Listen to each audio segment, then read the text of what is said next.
To everyone and welcome to the ODPP Café. The show is brought to you live from the ODPP headquarters. We are live on Facebook at ODPP, at the Office of the Director of Public Prosecution. We are also on Twitter at ODPP_KE and on YouTube at the Office of the Director of Public Prosecution. As always, I welcome you to follow us on Facebook, follow us on Twitter, and also subscribe to our YouTube channel. This show is always on Friday, and it is meant to empower you. It is always about the criminal justice system. We discuss about things that affect you and I on our daily lives, on our day-to-day lives, and we learn how to navigate these things. So welcome and feel empowered. Feel free to comment on the comment section, ask questions. There are experts who are on the show and are waiting to respond to you. Let us know where you are. Let us know what you think about our topic. And of course, you can suggest what topic you'd want us to discuss next time. So this week, we have been discussing about we have been marking, or rather we joined the world in discussing, in marking the International Day of the Girl Child.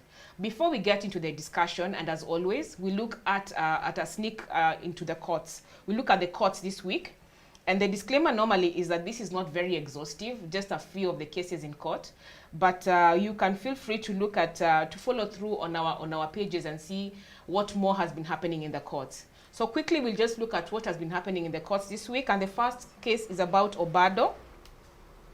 His corruption trial is on. The prosecution is led by SPPC Peter Kiprop and PPC Eva Kanyera and Helen Mutela. They presented their opening statement in the anti-corruption case against the Migori governor, Okoth Obado, and 15 others before the Chief Magistrate Lawrence Mugambi. The prosecution said it has evidence to prove that the governor and the accused persons had conflict of interest in contracts awarded by the county government of Migori to different entities between 2014 and 2016. The prosecution also said that the governor unlawfully acquired public property and used monies from the county for personal gain to pay school fees for his children abroad and to buy a home in Laurentian on behalf of his daughter. The prosecution is expected to present evidence to prove the relationship between the accused persons, some of whom are family members of the governor. The hearing will continue as the prosecution presents the first of its 59th witnesses. So there are 59 witnesses in this case, and we just started with the first one. Of course, 58 to go.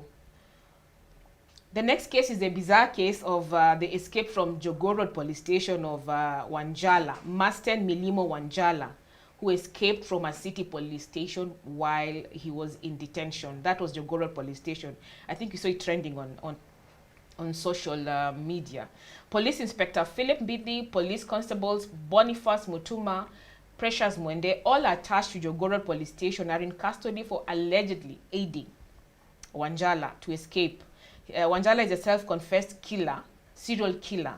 He escaped between the nights of 12th and 13th October. So the hunt for Wanjala is on, and 3 cops are in court over his escape. It is quite one of those things we wondered how it happened. So at the last court appearance, the ODPP made an application for Wanjala to undergo a mental assessment at Madari Hospital for purposes of presenting him to the High Court to face murder charges. We talked about this, that for most of these cases, a mental assessment is a must, and this was one of those things that the ODP had asked the court to do. Wanjala was due to face charges for the murder of 3 children. Further investigations are going on similar murders involving other children where he is a suspect. The court will deliver the ruling on October 15th. So we still follow up on that case. The next in the court was about motorbikes that have been stolen. 5 men alleged to be members of a cartel involved in the theft of motorcycles in Nairobi have been charged with conspiracy to commit theft, actual theft, and handling stolen property. Jibril Hassan Idin, Isaac Hassan, Ibrahim Rooney, Jahwan Elisha, Kevin Omboke Otieno, and Stephen Munga were arraigned at Kibera Law Court, where they all denied the charges before the senior magistrate Rene Kitangwa. When I saw this story about motorbikes, I didn't actually believe it was this serious. Apparently, there's a cartel that is busy with the theft of motorcycles. It was quite a story the other day on TV. The prosecution through State Counsel Ann Kirimi submitted that the 5, jointly with others not before the court, stole 169 motorcycles from Mugo Auto Limited on diverse dates between January and September 2021. after conspiring to commit the crime at an unknown place within the country. The five remain in police custody until October 18th, pending pre-bail report before setting their bail and bond terms. A woman was convicted of subjecting a 4-year-old boy to cruelty. She was sentenced to a 3-year non-custodial sentence. The prosecution proved its case against Leila Jama, who was accused of cruel treatment of the minor by assaulting him between May 1st and 31st in Isili, Kamkunji. Leila had been left in custody of the boy by his biological mother when she traveled abroad. So a woman was sentenced to jail for child cruelty, and she was supposed to be in charge of the boy while the mother had traveled abroad. While testifying in the case investigating, Officer Anne Kasi said she was called by the mother of the child asking for help to rescue her son from the accused. The accused, Leila, has 14 days to appeal. So everyone has a right to appeal, and definitely she has the right to do so as well. A man was charged for failing to pay his bill at the Kibera Law Courts in Nairobi. He was charged with obtaining credit by false pretenses after he failed to pay a 6,000 billing card while making merry with a woman he met at an entertainment joint. The prosecution submitted that Evans Owino incurred the debt at Hacienda Sports Bar and Grill in Westlands, Nairobi on October 5th, while falsely pretending he was in a position to pay, a fact he knew was false. Interesting case. Owino denied the charges and was released on a 10,000 cash bail or an alternative bond of a similar amount. The case will be mentioned on October 26th. Honestly, Owino should think of other ways to deal with this case. You get into trouble for a 6,000 bob bill, but the law is the law. So thank you so much. That was just a sneak into what has been happening in the courts this week. Of course, there's much more.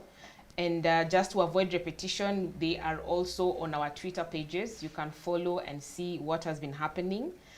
And I still invite you to engage with us on Facebook, the Office of the Director of Public Prosecution page. Like and follow us. Invite your friends to also follow us and learn about the criminal justice system. We are on Twitter at ODPP_KE. Follow us as well and engage with us. And also catch up with us on YouTube, where I invite you to subscribe to the Office of the Director of Public Prosecution page. Welcome for today's topic. It is about the girl child. We have talked about the boy child, but today, because the world was marking a day special for the girl child on Monday, 11th October, we thought we should discuss the same with you. We have discussed children before, and it is one of those topics that we can't purely exhaust. So as the world was we were joining the world in marking the day of the International Day of the Girl Child, we thought we should come and discuss some of the issues that face the girl child. And I have experts, as always, on the show, and I'd like to invite them to introduce themselves so that you get on with the topic. Karibu sana and welcome to the show. I'll start with the lady. Yes, Karibu sana, please introduce yourself. Thank you so much. Yeah. My name is Mercy Nyaroita. I'm a prosecution counsel with the Office of the Director of Public Prosecution. Also a member of the anti-FGM unit, which mainly focuses on how to fight female genital mutilation through prosecution or other means. Also, I'm in the children division, where we try and find innovative ways on getting child justice friendly systems in place. Yes. Karibu sana to the show, and thank you for coming. Thank you too for the invite. So he for she. It's for the girl child, but it's good that you're representing the he's. Please introduce yourself. Yeah, thank you so much, Nita. So my name's Ismail Omar, and currently I'm the head of policy and advocacy, working at the Center of Excellence on ending FGMC and child marriage and GBV at AMREF Health Africa.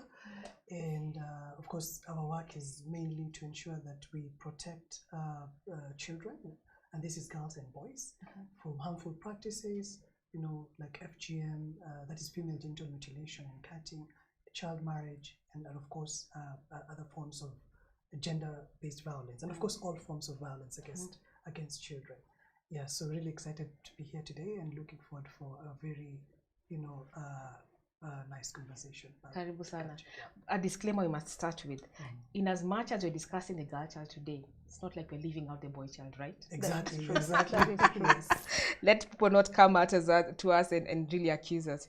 So the what is it called? The theme of this year's International Day of the Girl Child was the digital generation, something like that. Yes, my generation, the digital generation. Yes. So I like we're discussing earlier, it is quite a good topic. It's topical for the world because, of course, connectivity, globalization, and then the pandemic happened and we all had to go digital.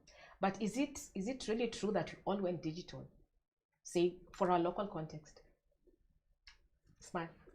Okay, so this year's International Day of the Girls theme was Digital Generation, Our Generation, and it was speaking towards addressing the digital divide. Here I'm talking about access to digital opportunities that can lead to digital transformation for girls and women, and also looking especially at vulnerable girls and women who probably are missing out on the benefits of accessing digital tools.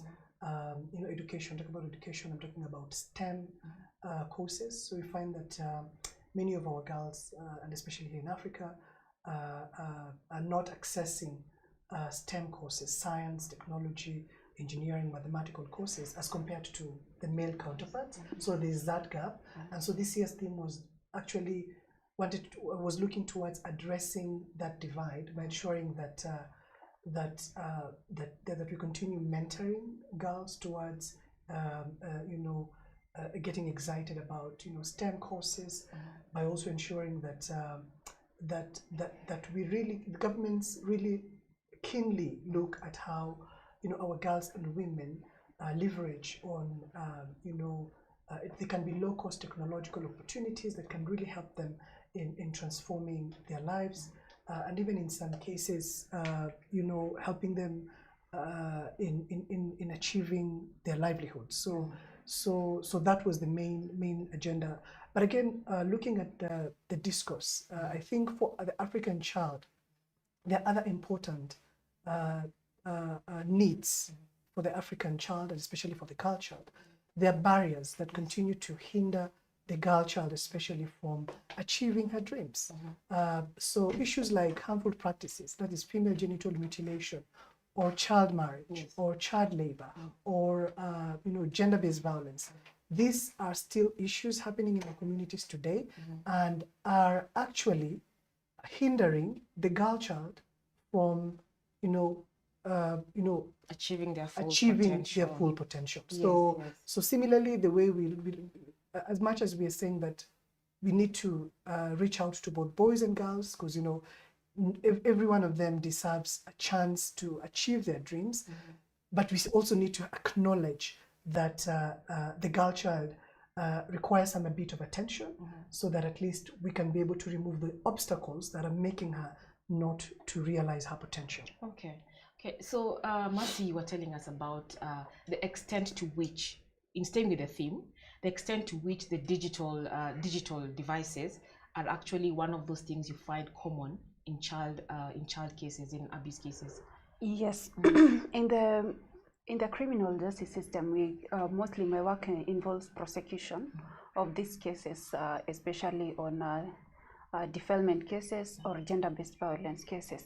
So one of the things that you note as we go, yes, my generation, the digital generation, we also have to look at the other perspective of how this is also impacting the girls when it comes to their well-being, because you'll find that in cases the girls are not able to maybe afford these phones so that they can access the digital system. So what do? They go ahead and are lured by men who are able to buy them these phones.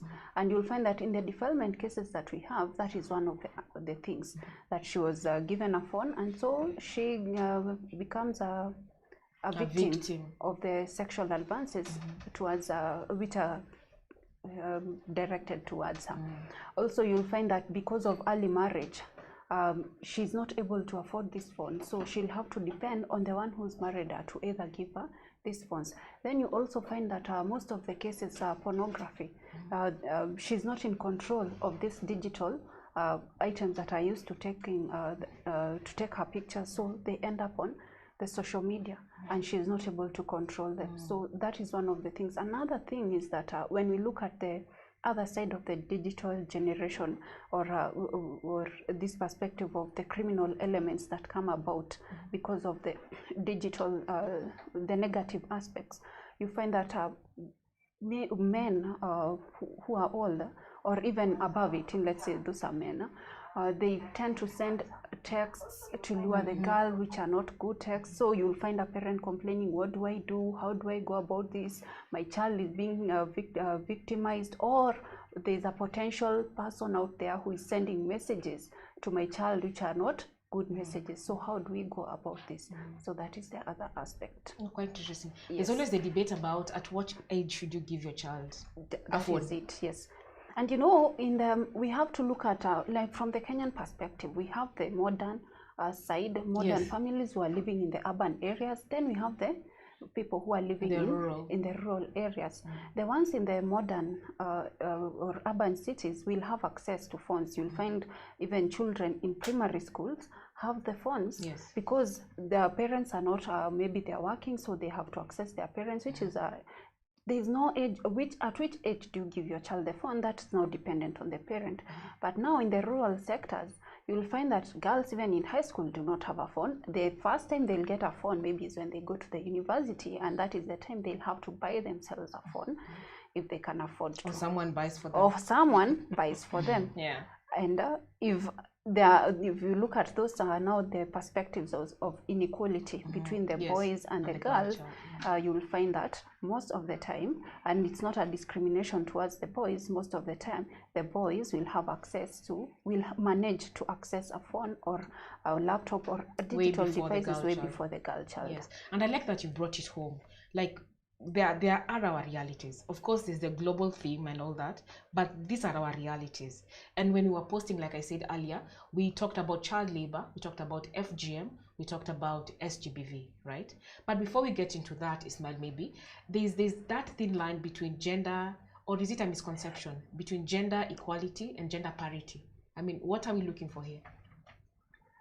Yeah, so I think when we talk about gender equality, we are talking about how do we ensure that both men and women, but both boys and girls, have fair and equal opportunities. So that is what especially equality. I myself as a feminist, I'm in this space because I want to ensure that nobody is left behind. So when we see feminists, for instance, advancing the issues of the girl child, it doesn't mean necessarily that the boy child is left behind. It's just because the girl child has unique needs as compared to the boy, and so probably they will require more attention so that they don't remain behind. So for this conversation, I think our aim is just to promote the tenets of gender equality, and also any society. I think the highest or the most ideal level the most ideal level will be getting at the level of gender transformation. I think that is the most ideal level. But I can tell you, until this day, there is no country that can say that you can say that they have reached 100% transformation, because that is a process and it takes time. We need to address so many issues. We need to address we have the ILO, two conventions, one on minimum wage and the other one on worst forms of labor. And here in Kenya, we have the Employment Act. Now, the ILO in the minimum wage, which Kenya has ratified, is that below 15 years old, a child below 15 years old should not be working. And if they are working, maybe just light work. What is light work? Light work is like household chores, move this table. If you go to say, no, a child should not work, That means if a child says, I'm not supposed to work because it's wrong, it's against the laws, but you see there's this light work which is just household life chores. skills. Yeah, they say we are imparting life skills on the child. Or just light work is just, as I've said, just household chores to do this, milking cows.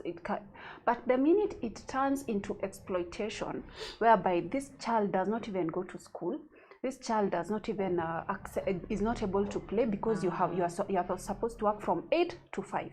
Then it transforms from now a child working into child labor, or this child now is exploited by being trafficked from one place to another for the purposes of going to work, and her wages are sent to her parents or her caregiver.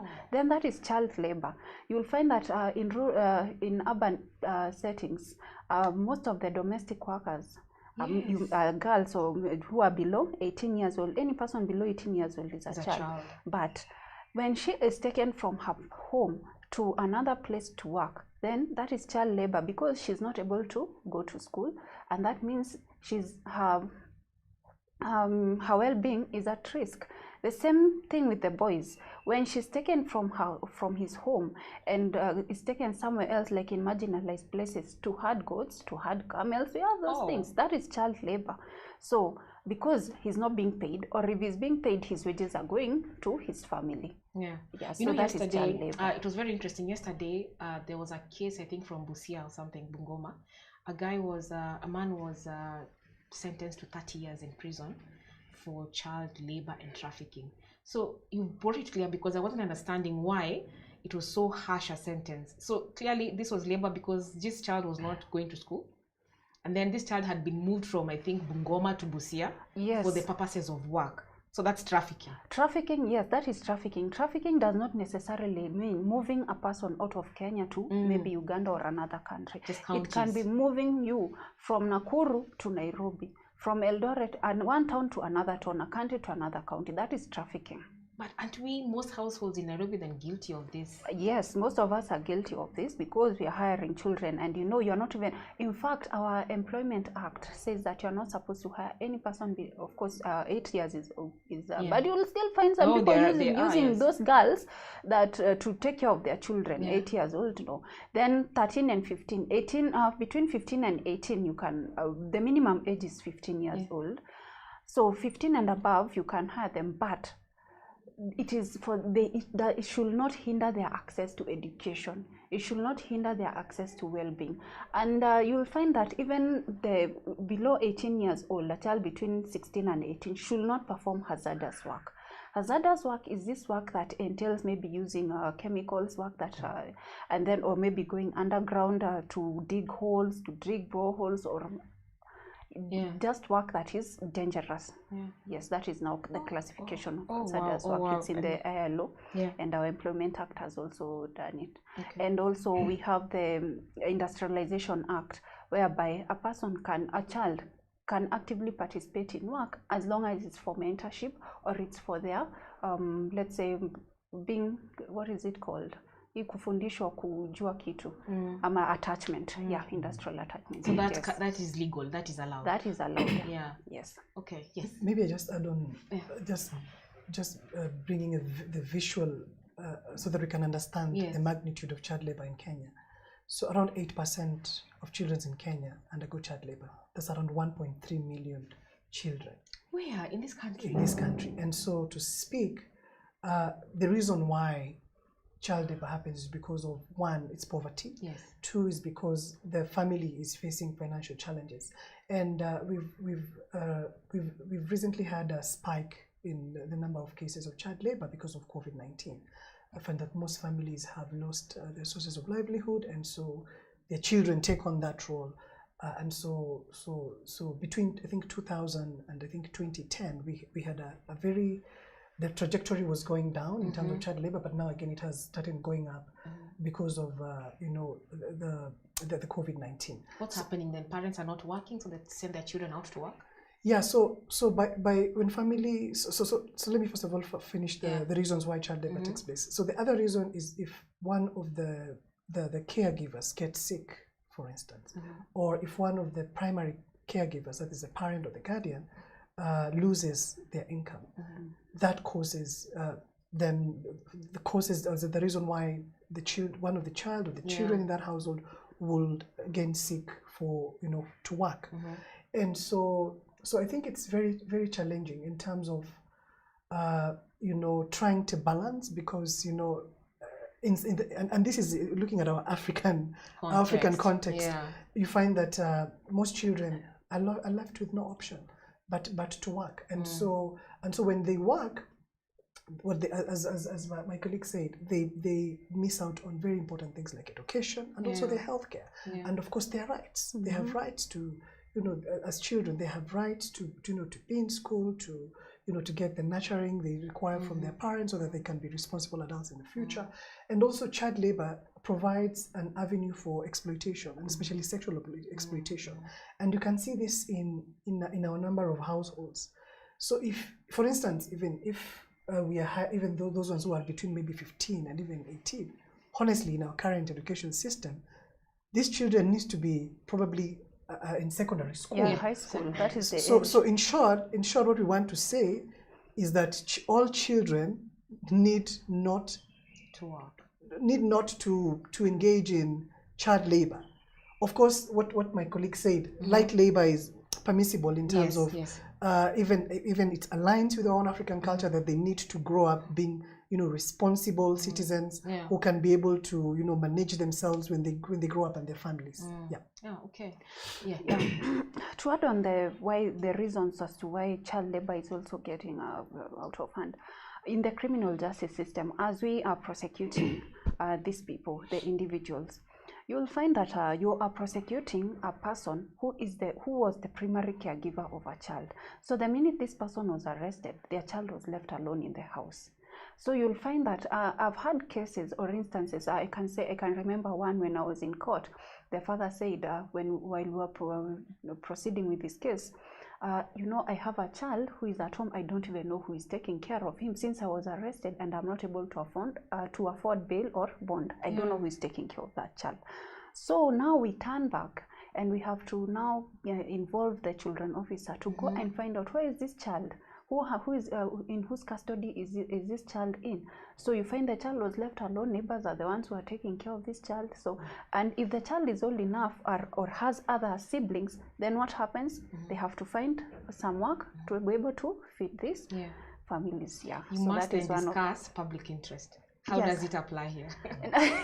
Now, public interest, you see, you cannot refuse to charge a person when there is a victim. If a criminal case has been filed and there is evidence, you have to charge this particular individual, who is an adult, of course. We'll talk about children in conflict later.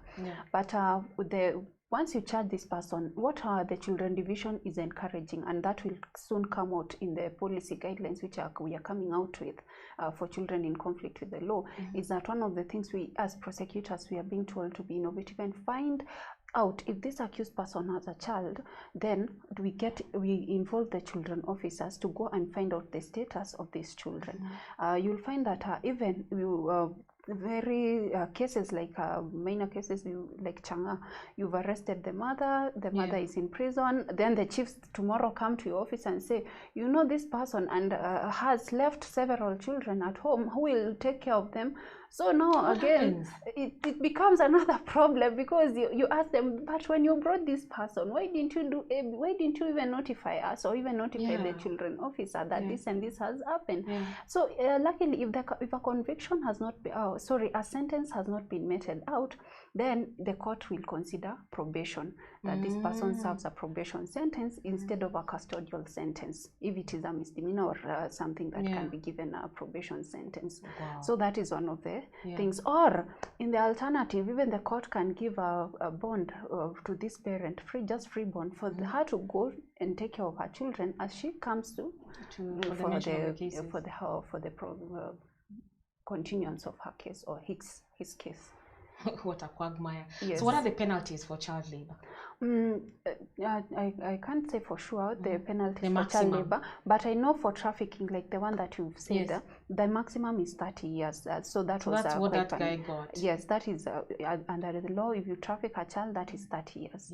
Yes, that was okay. Okay, so what are some of the interventions that you do at AMREF for to just mitigate against child labor? Yeah, so I think at AMREF we look at children issues as a whole in terms of we address several issues, of course, but majorly, of course, our focus has been, of course, primarily on especially harmful practices and of course addressing gender-based violence. Yeah.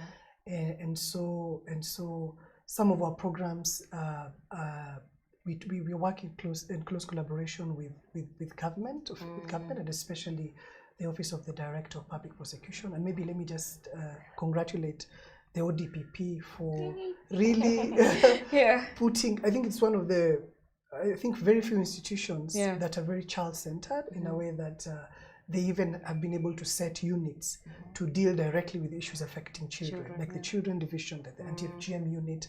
I think that is very, very commendable. And so working with partners like ODPP, of course, the Department of Children, which has now, I think now has been moved from the Ministry of Labor to the Ministry of Public Service and Gender. Makes more sense, right? Yeah, yes, it makes more sense. So for a long time, for us who in the NGO world, we've always felt that the issues of children have been misplaced, and because the department has always been moved from one ministry to another. So while we also believe that issues of children need to cut across all ministries, because every single ministry, if you talk about the Ministry of Agriculture, there's the issue of food and nutrition. If it is education, children are involved. In the Ministry of Devolution, how many resources? Looking at the resources, to what extent are the resources that are being sent to counties also addressing children issues at the county level? So every single the issues of children need to be needs to cut across all other ministry. So at AMREF we are very committed to. We believe that it takes us all to to end violence against children, and so we are calling upon all communities who are involved, because we also believe that communities are at the forefront of effecting change. Yes. And that's why even our vision itself, we're talking about lasting health, and that means we put our communities in the forefront. If communities today, we work in close collaboration with community, if they decide to stop Fgm, for instance, which is a social norm, if they decide to stop child marriage, you see, so communities to us they're number one, and we they're the first line of defense for you. Exactly. But let me ask you, because life has really changed. We are no longer, we used to say that the child is the property of the community. We are all responsible for children. But things have changed. Utapatikana. How is it working? Are communities really helping you in your activities? Like for AMREF, for example. Yeah, one of our values at AMREF is Ubuntu.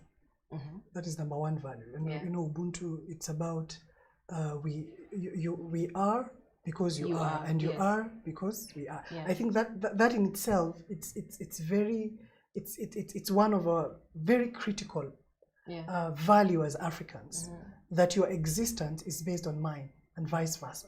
So for us, working with communities is an avenue for bringing about sustainable change in the communities. And I know maybe in urban areas, maybe I'm sure most of you even you don't know your neighbors because of concrete jungle. Because of the concrete jungle, also because of how we've currently been socialized and cultured, and how the media has influenced our way of lives, and also probably looking at also the family units has been sort of disintegrated in a way. It is under pressure. It's under pressure, and also other issues that I want to mention, including probably generation trauma that we have inherited from probably our parents. There's so many things that are involved in how our units today have been disintegrated. I can tell you, majority of Kenyans come from dysfunctional families. By dysfunction, I mean either you come from a family where you are able to experience violence in some way. It could have been physical or emotional abuse. And so these issues tend to spiral back, even to your own family. And so I think at AMREF we strongly believe in families and communities, and the issues that we address we cannot achieve any results without working closely with communities. Yeah. I just on a light note, have you seen this post where people say firstborns need to form a support group because they have been made to work for their siblings and their parents, like firstborn children? They need help, just on a light note. So let's just speak a bit about FGM. That was more or less about child labor. And like Ismail says, it's when you look at children, it's holistic. So our issues, some of them are FGM. The ODPP has an anti-FGM unit, and you said you're part of it. What informed a whole unit to be formed for because of FGM? Okay, what informed the unit to be formed was because we had to be part and parcel of the fight towards ending or eradicating female genital mutilation in Kenya. So you'll find that if you send if we have no community-based organizations or NGOs or other criminal justice sectors, knowing that there's an individual who I can directly have an access to, so that if it is maybe, let's say, going to the communities to talk to them, you'll just go and talk to them and tell like sensitization of the communities. If it is prosecution, you'll be able to follow these cases from the start to the end, so that we don't end up losing them. That is what formed the basis of an anti-FGM unit, having one-on-one interaction with the people on the ground. If it is a prosecutor in Elgeyo Marakwet, if it is a prosecutor in Kericho, and all of them are doing commendable work, because you will find different convictions and different cases which are going to conclusion because of this. And even you'll find, like, if there's a CBO or an NGO which is in Kajiado, let's say they're in Loitoktok, they'll find a prosecutor who they can call and interact, and who will be able to educate and sensitize the public on the laws on FGM, because not everyone knows the laws. At the same time, we'll be able to train the law enforcement officers on what is required when investigating a case on FGM or early marriage. What do you look at for evidence, for example, in an FGM case? Now, in an FGM case, one of the things is that first, letters, and that is one of the main things, that it has to be reported. You see, for ODPP, we do not do investigations. A complaint must be there. Then once a complaint is lodged, then someone must come and record the statements. We'll go talk about the challenges later. Recording of statements. So I will have to look at who is the person who, first, is there a victim? There must be someone who's been cut. Second, who cut this person? If there is no person who cut this person, are there witnesses who arrested this person? What was used to cut this person? Where was this person cut? Because when I look through that, there are different perpetrators for each offense. For example, if we say who, that is the person who cut. If we say where, who, that is the abode, the location, who provided for the house. So if we say who facilitated, that is aiding and abetting. Who are participating maybe in the celebration, they failed to report. So if the FGM law is very good, because it gives different offenses for different individuals, so that we just don't focus on charging the person who actually performed the female genital mutilation. But when you deal with children, who should report? Now, anyone can report. If I know that, I know of cases whereby even a neighbor just saw that there's female genital mutilation going to be performed in that house, and they actually went and informed the chief, and the chief goes ahead and they actually conduct a raid in that home. Now, unfortunately, we do not have an offense of attempting to perform female genital mutilation. It has to have been performed. Yeah, that is the sad part. So, but most of the cases you find that already the act has been performed. So what I usually say is that prosecution should be the last resort. What we need to actually fight for is the ability to be able to sensitize the public, so that they may leave these cultures behind and these traditions behind. And even the girls themselves run away from these homes. I know of a case whereby and it was so sad, that girl tried to run away twice. That now this is early marriage. Twice? Yes. And you know, first of all, FGM comes and then early marriage follows. Yes. Because once a girl has been cut in some communities, and that's why you have to differentiate the reasoning behind female genital mutilation. In some communities, it's a rite of passage from girl to a womanhood. So you have to you have to find ways of how to transition these girls from childhood to womanhood, and that is why you have alternative rites of passage that do not involve cutting. In some communities, they are just doing it. I don't know why, like in Kisii. they just do female genital. It has never been understood. In some communities, it's connected to religion. So you find in those communities where it's a rite of passage from child to womanhood, once she becomes a woman, then even her own mother cannot tell her anything. Because she's a woman. There are two women in that house, and once she becomes a woman, then go and get married. So that is what happens. Even in court, you'll find that this girl will not even talk to you, and you remember some are hostile because they are wondering why you even interfering with their lives. So she'll be like, if you try to talk to her, she'll think like, why should I talk to this one? And she's not a woman. I've not been cut like her, so she feels like she's a woman, I'm a child. Yeah, so that's what happens in the society. Yeah, yeah. Ismail, because you do this a lot, the anti-FGM. How prevalent is FGM in this country? Shock us. So globally we have 200 million girls and women who have undergone FGM.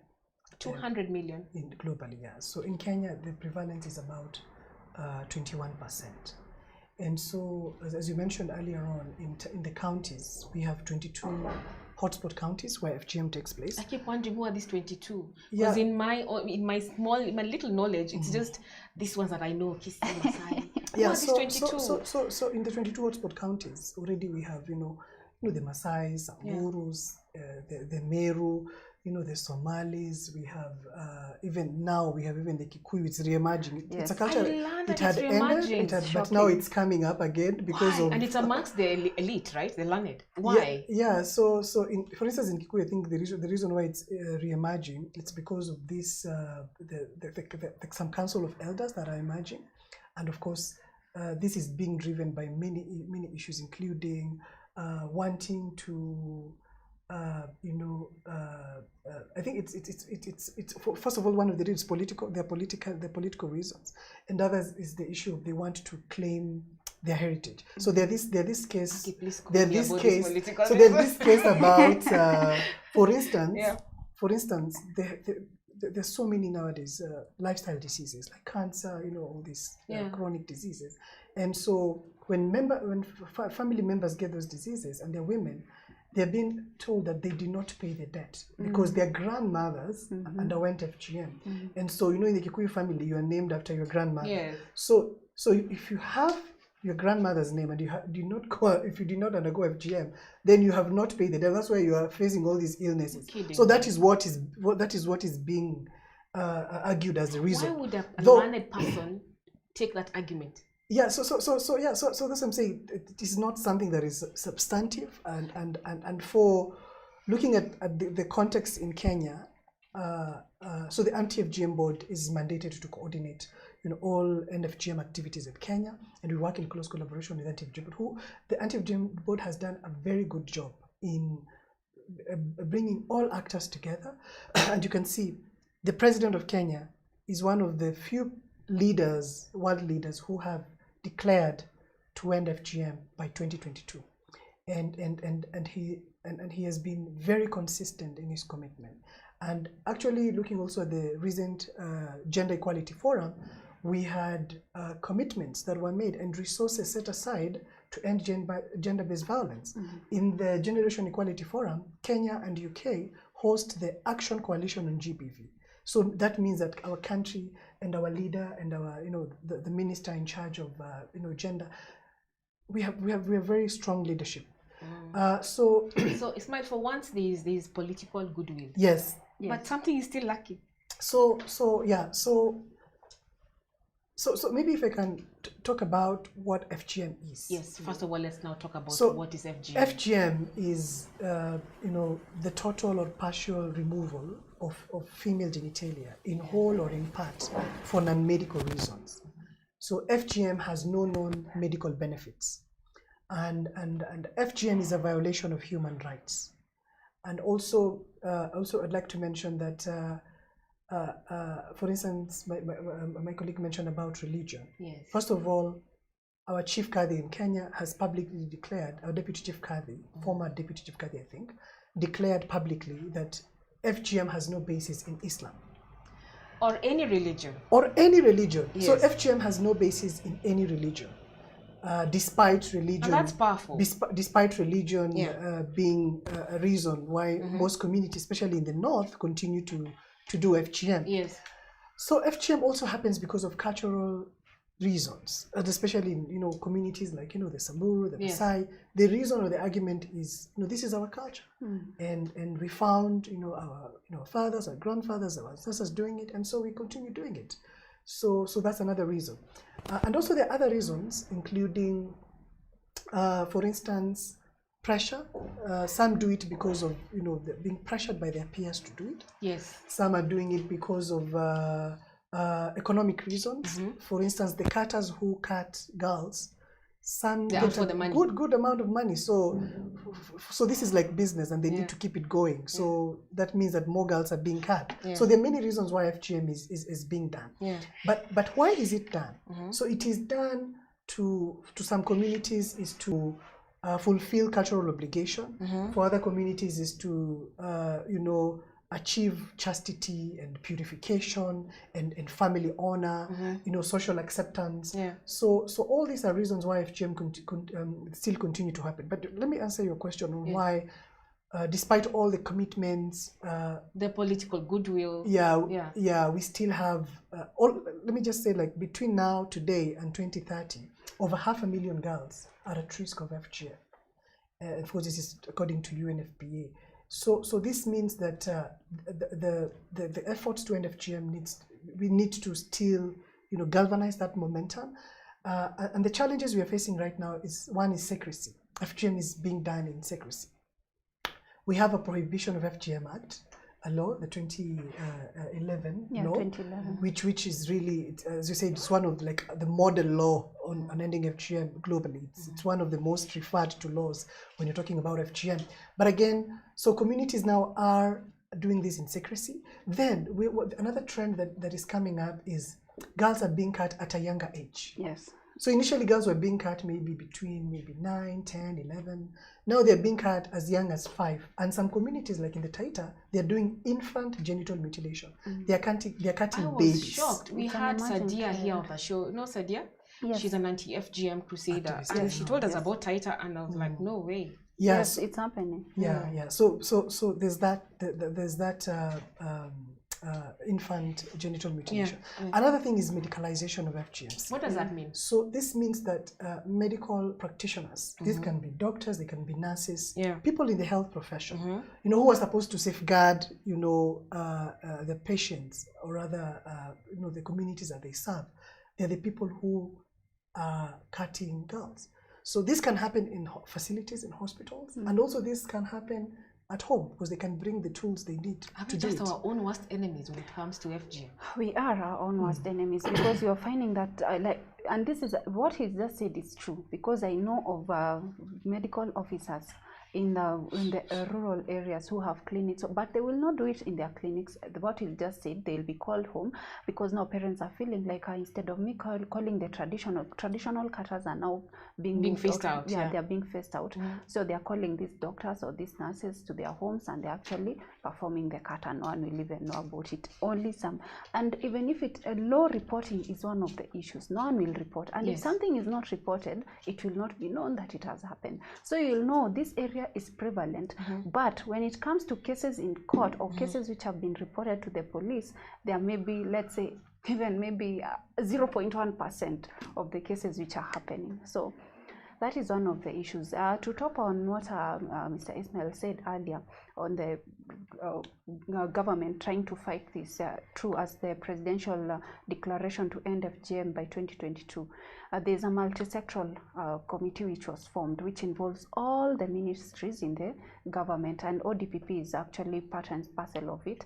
And this team goes round and comes up with means of sensitizing the public. So you see, we are now moving. The ODPP is moving from just sitting and waiting to prosecute cases and trying to sensitize the public. So it's a major challenge, because the community are not accepting this law. They are seeing it as a foreign law that has been brought to them. Is it foreign?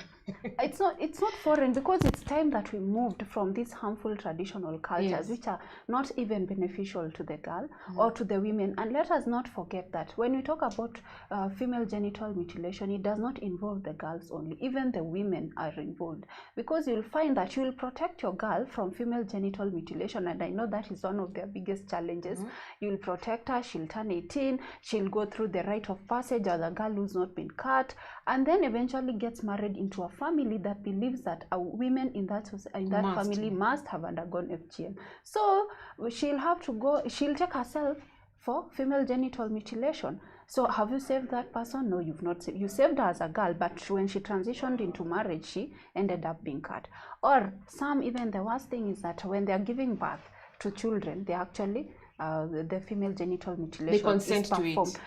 Some consent, some don't consent. But what is consent? Consent cannot be coerced.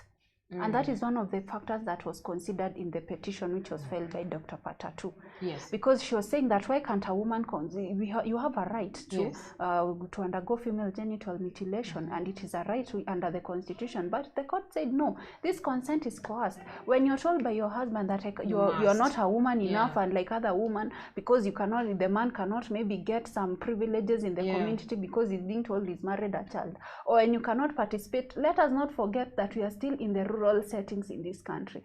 A woman cannot go fetch water with other women because she's being told you're a child. She cannot even be involved in chamas because you're a child. So eventually she says, for me to be accepted in this society, let me just go for, is that consent? No, it's not. It's coerced consent, because it was not willing, freely, and it was not a choice that was given from her own volition. Wow, I mean, I'm just shocked at how much we don't have. Yes, maybe I can just add also on another emerging challenge is cross-border FGM. So currently, girls are being taken out of the country to the neighboring countries to be cut.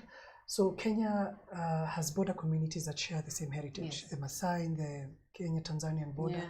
We have the Boranas and other Kushites in the the Kenya-Ethiopia border.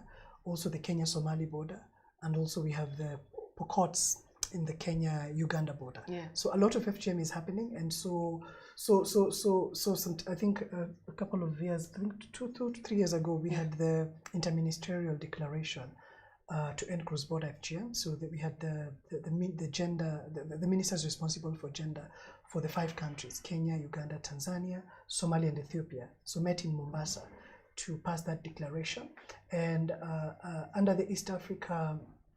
The East African Assembly, they also passed a bill, which we are waiting for it to be assented by the leaders. The leaders. That is I think the chairperson. I'm not sure if it's still Uhuru Kenyatta. So we're waiting for that to happen, so that at least we can harmonize how we are addressing FGM at the borders.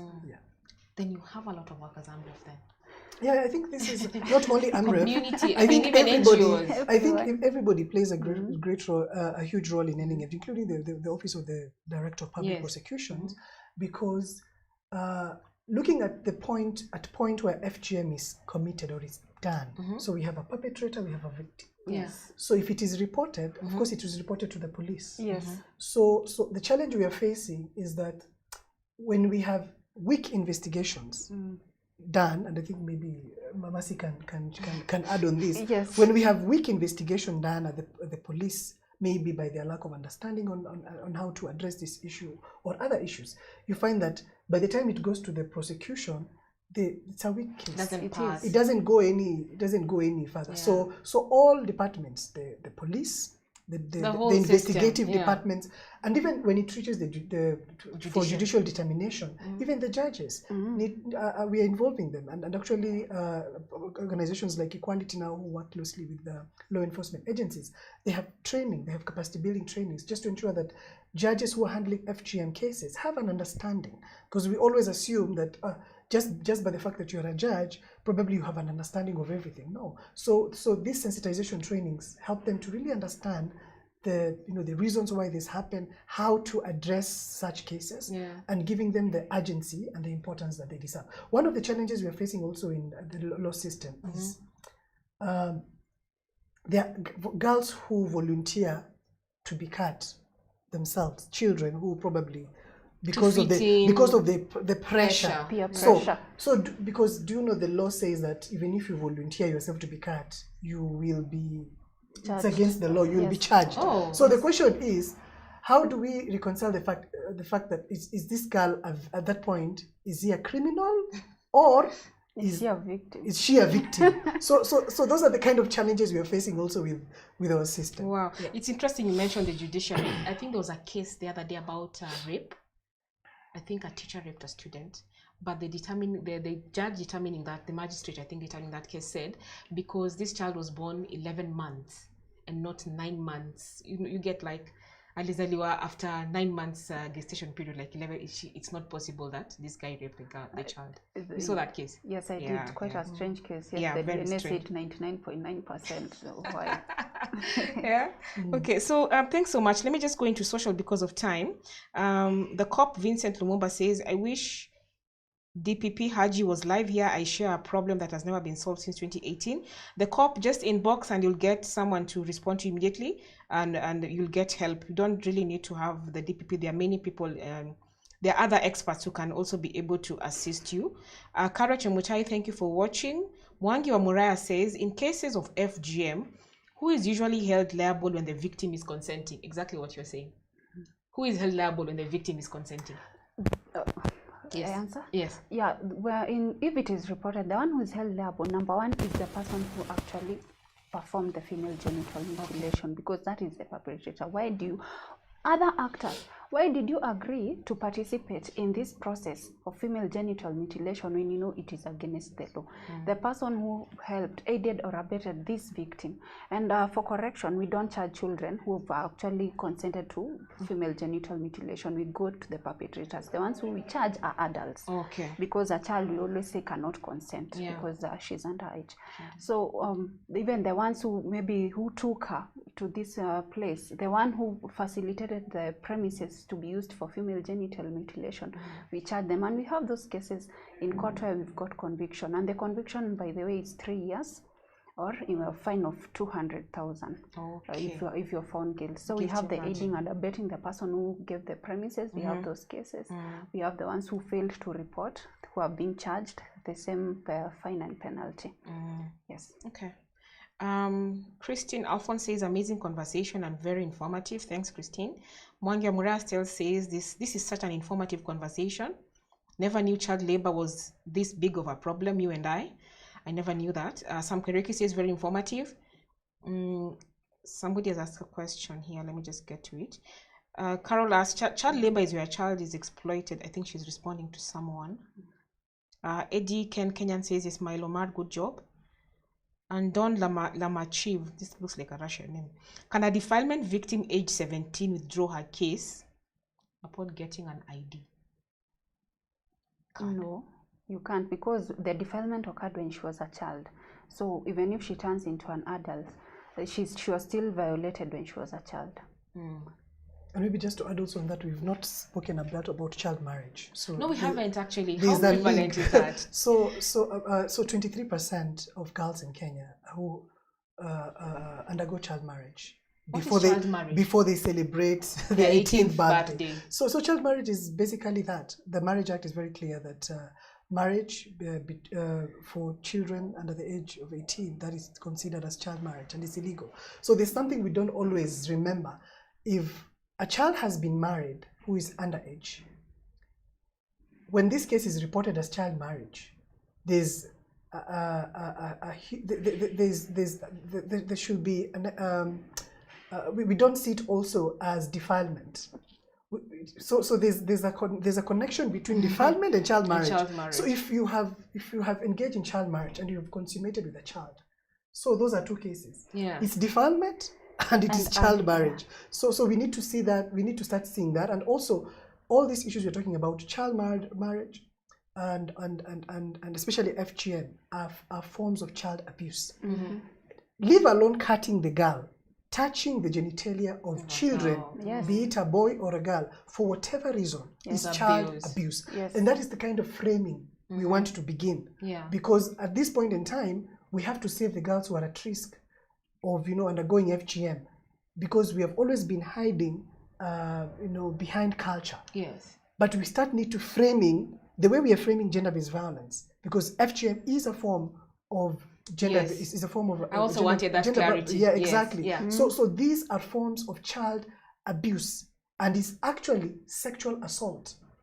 A lot of this wrongs. is sexual assault. So even as we are in this space, we are currently seeing how best do we reconcile between framing social change communication that is respectable to communities, so that they can agree to end FGM on their own volition, you know, because of the understanding and the sensation they have got. But also, we wanted to protect the girls of today from being cut, and that's why we have to use the law, and we have to ensure that we reframe the kind of messaging we are sending to communities, that all these issues are forms of child abuse. So many wrongs in one thing. Yeah, on the same strength, let me come. You say these cases, as he has said. One of the things, before prosecutors charge a case, we have to look at the decision to charge guidelines, where the evidentiary test and the threshold test. So you'll find this case which was reported as defilement because the girl was found with the man. But when you look at the facts of the case, and I know this is an example, actually I know one of the cases I dealt with where I was prosecuting previously. The case was reported as a defilement case, but when you look at the evidence, you find that depending on the traditions of a particular place, and which we have to be aware of, you'll find this girl, when the first day she was married off, she went to this boy's family, but did not sleep with the man. She slept at the mother-in-law's house. So when the case comes in, there is no evidence of defilement. So you can easily decide, because you have to look at the P3 form. There's no evidence of defilement. She slept at her grandmother's home and everything. So you can easily dismiss the case and say no evidence of defilement, close the file. But you look at other factors, because I remember that case when you looked at other factors. This was a child. She's been married off. She's been taken by the new husband. So what does that mean? There's early marriage, and we ended up not charging with defilement, but recommending charges for early marriage. We charged the father of the girl, and we charged the husband of the new husband of the girl, and they were actually convicted. So it moved from defilement to something else. Defilement to early marriage. So you have to be aware of all those factors when we are looking through a file. All right. Let me see somebody else. Nanjala says, very informative discussion. Kudos to the panelists. So proud of you, Miss Nyaroita. Thank you. Let me see something else. I think also wanted to pass my accolades to Nanjala. I think Nanjala, the former ODPP, I think she really steered the kind of support we are getting from the ODPP. Good. So we really congratulate Nanjala for her amazing work. All right, thanks. So Luke asks, can a parent withdraw a case of assault on behalf of his child outside the court? And that's a question maybe to you. Do you deal with out-of-court settlements when it comes to children cases? It depends with the type of case, So if it is a sexual or related offenses, there is no sexual related offenses cannot be diverted. But when it comes to children who are who find themselves within the criminal justice system, either children in conflict with the law, these are the ones who have performed a crime and have been charged. So those ones, the first option in any case where a child has been charged, divert those cases. That is an alternative way of dealing with this case. And the good thing about diverting a case is that first, this child will not have a record. Second, these are adolescents. So adolescents tend to try and break the boundaries or try to become difficult. So at the end of the day, you'll find that they have actually committed an offense. Unfortunately, because of the previous discussion where we were having about a society which has disintegrated, no one is there to actually say, let's sit down and find a solution to how we can reform this child. They just say, take him to court, take him to court. The chiefs are no longer able to handle children of people who are not their own children. So you find that they end up in the court system. So as prosecutors, we have the ability to divert these cases out of the system. That way, they can either give an apology to the person who they have committed an offense to. They can, through their parents, they can compensate that individual, or they can be taken to rehabilitation center. Not rehabilitation center. Some centers where they can be reformed. But also, we just added that about the Masla courts or the kangaroo courts in the northeastern province. We find a lot of children who have faced violence, serious forms of violence, including probably even rape, defilement, FGM, and all these issues, you find that the cultural court system, these informal masla systems, they tend to use this to have out-of-court settlement. So if you're a family of the person who has maybe who is being charged with defilement, you just you give some few cows or some few goats here and there, and that then you're free. But again, so for us as AMREF, and of course all other organizations that are working on issues to do with children, we have zero tolerance when it comes to violence against children. Oh, good. That's good to note. So we just want to wind up. I told you 1 hour really runs out fast. I feel like we haven't even started it. Yes. This is YouTube. Sarling Joyce, she says she's tuned in and she's learning a lot. Thank you so much. Bicambo Advocate says quite inspiring and informative, especially with regards to the digital space, with issues affecting the girl child. Bicambo Advocate says Miss Nyaroita, I think because of the example you gave. And then David Ranira says, congratulations to Mercy Nyaroita, you're a celeb, for the excellent work she's doing in engaging with the affected communities on the ground directly. Very interesting. Thank you. And then Betty Kabiridu says, congratulations Mercy, keep it for creating awareness and protecting the child in our society. So you've been doing this for a long time? Yes, I have been doing it for quite some time. You see, to be honest, when I went to my first station, which was in Narok, I did not know about female genital mutilation. So you were shocked? I found it there and I was shocked. And by the way, even the law enforcement officers are not even trained. Maybe right now, because I remember there's a session we went and we were trying to develop a curriculum for them, the ODPP centers, on SOPs.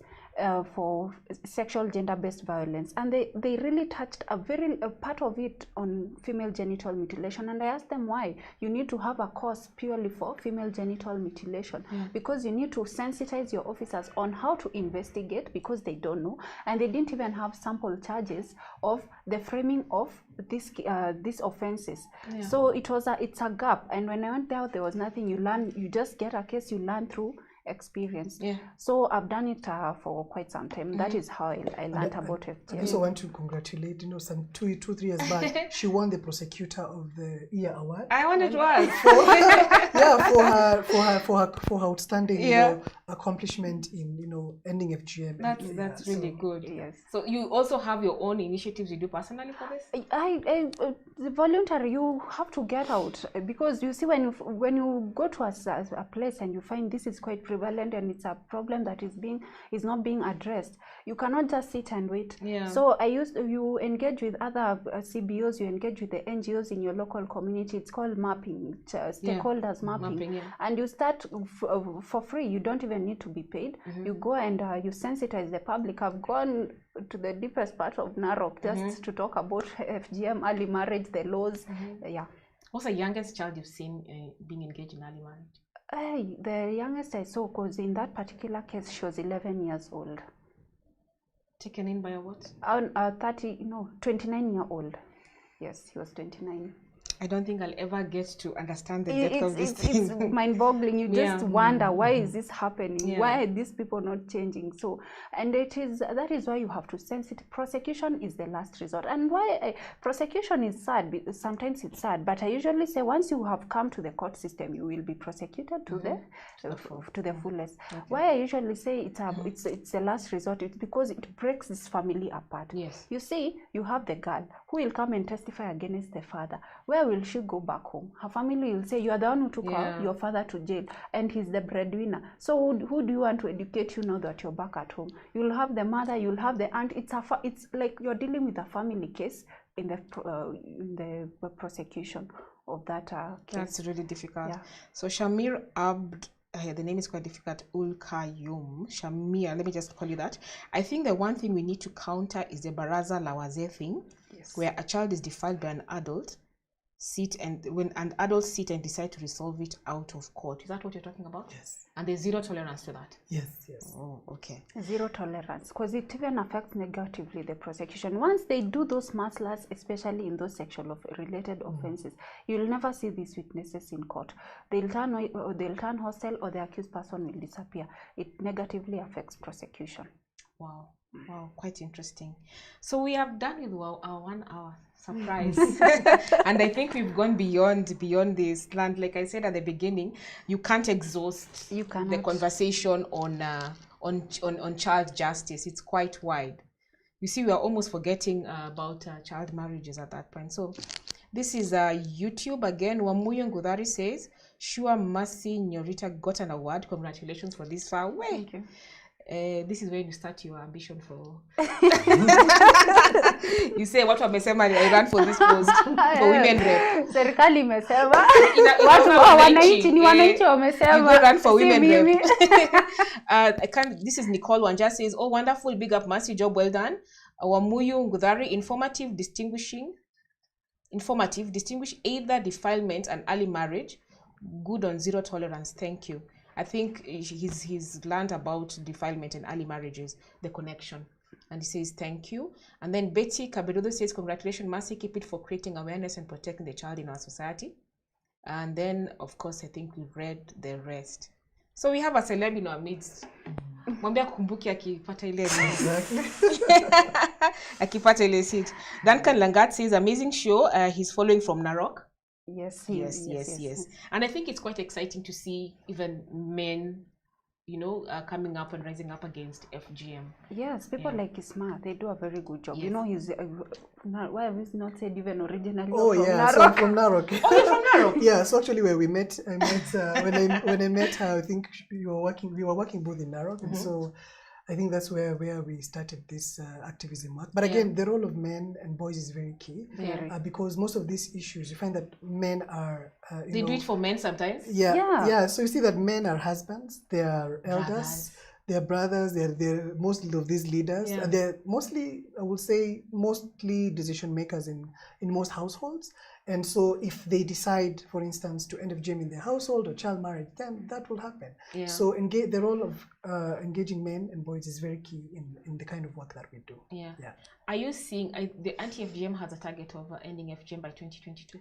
Yeah, so that is like next year. So not only the anti-FGM, but that is the presidential declaration. The president wants FGM to end by 2022. So if the question is it going to end or not? So what I could say is that the most important thing is that there is intention. There is a deliberate, and of course it's very intentional that we do want to end FGM by 2022. So I guess we will see when we get to that point. We will see what is going to happen. But the president is committed, and the president has had a series of meetings with elders we had the Samburu Declaration in Samburu, we had Loita Declaration. Actually, the one in Samburu, the president himself attended. Oh, yes. And so they have leaders who have come to the State House, elders to talk about it. So we believe that with the commitment from the communities themselves, from the government, then there's a huge potential that we might be able to end FGM by 2022. And even if we do not, I think we still have the SDGs, which the goal is to end FGM by 2030. Okay. So we are still moving ahead. Yeah. Oh, okay. Quite interesting. I don't know about 2022. I am not quite optimistic about it. In as much as there's intention, maybe we'll still move it. But I think the greatest challenge you may have right now is the elite now, the learned, wanting to go back to culture and doing this. I mean, what do you tell them? Like, what don't they know about this? Even the impact of this. So there are elite people who are right now they are pro-FGM supporters. People who we have even professors in universities who are supporting. So what do you tell them? So I think for me, we are moving with people who want to change, to build a critical mass of people who are saying no to FGM, no to all these issues, no to child marriage. Yeah. We are moving with communities that have discovered themselves that FGM is a violation of human rights, that girls need to stay in school, that girls need not to be brides, that no girl or woman should suffer or die because of FGMs. So communities, so initially, for instance, if it's for when we're looking at FGM, a girl was being cut so that the girl can be more valued. So there was an attachment with a girl being valued when she's cut.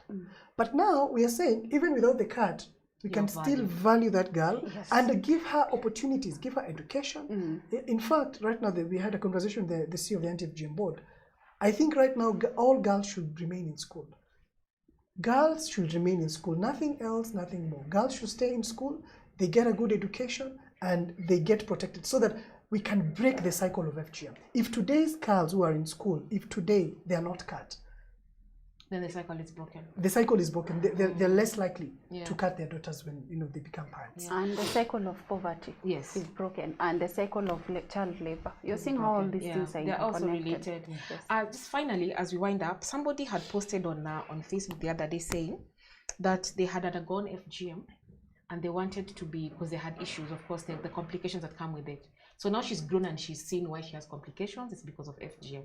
She wants to undergo reconstructive surgery. Oh yes. But NHIF said no to it.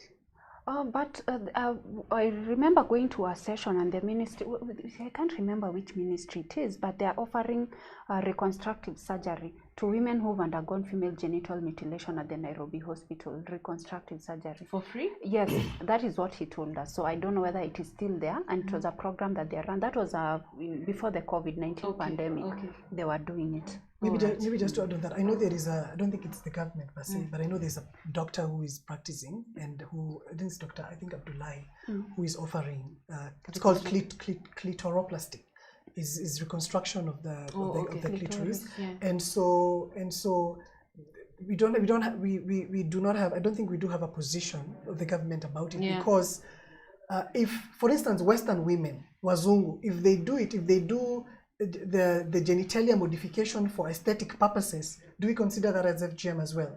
So the definition of FGM, there are 4 types of FGM. There's type 1, which is just the cutting the tip of the clitoris, which is now being called sunnah by most Muslims. Then there is type 2, that when you cut the labia and the lips of the lips of the clitoris. Labia. And the third one is the one that is infibulation, the one that you cut everything and sew up. Yes. And the last one is all other non-classified types. So it can be pricking, it can be burning, it can be those ones that those ones for doing it for aesthetic purposes. It can be elongating. There are many other forms of FGM that happen not only in Kenya, even across the world. So for purposes of just for ethical purposes, women need to choose for themselves if they want the reconstruction.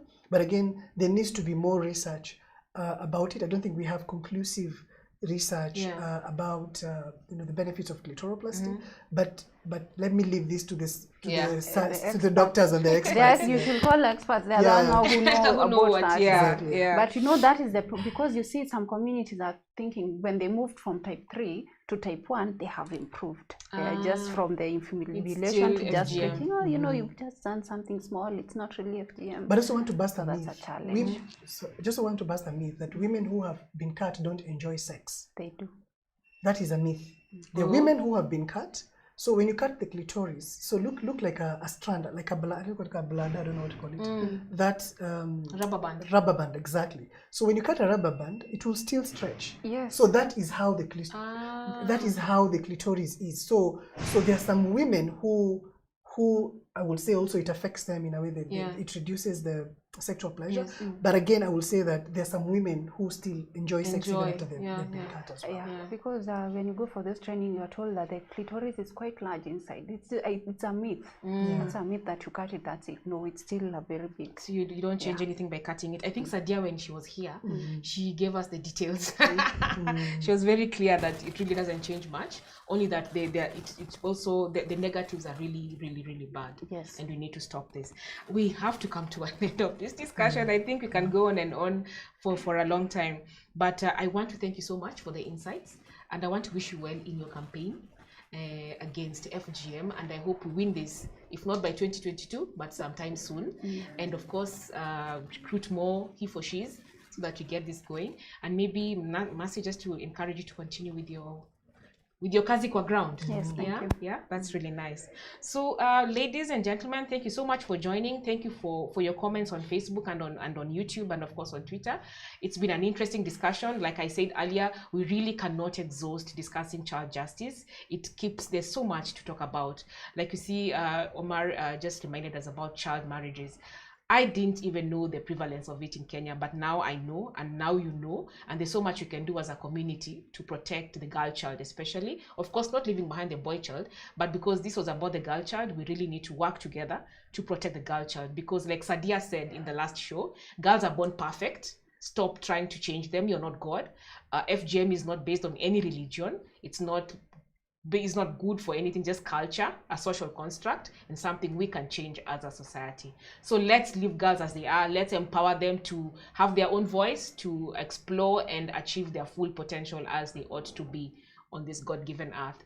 So thank you so much. Keep engaging. We keep talking, and let's meet again next week on Friday for another discussion. We'll have to see what this is about on Monday. Again, if you want us to discuss something, just let us know in the comments, and we will. If you have something burning that you want the ODPP to address, just inbox. Somebody will get back to you. Or you can definitely just look at the website. There are those contacts like info@ODPP.ke for more direction about whatever issue you have. The ODPP is working towards a child-friendly society, working with partners such as AMREF, and it is our duty to join them and help them do this. Have a very lovely weekend and a nice week ahead. God bless. Thank you so much. Thank you, guys. Thank you. Thank you. Yeah.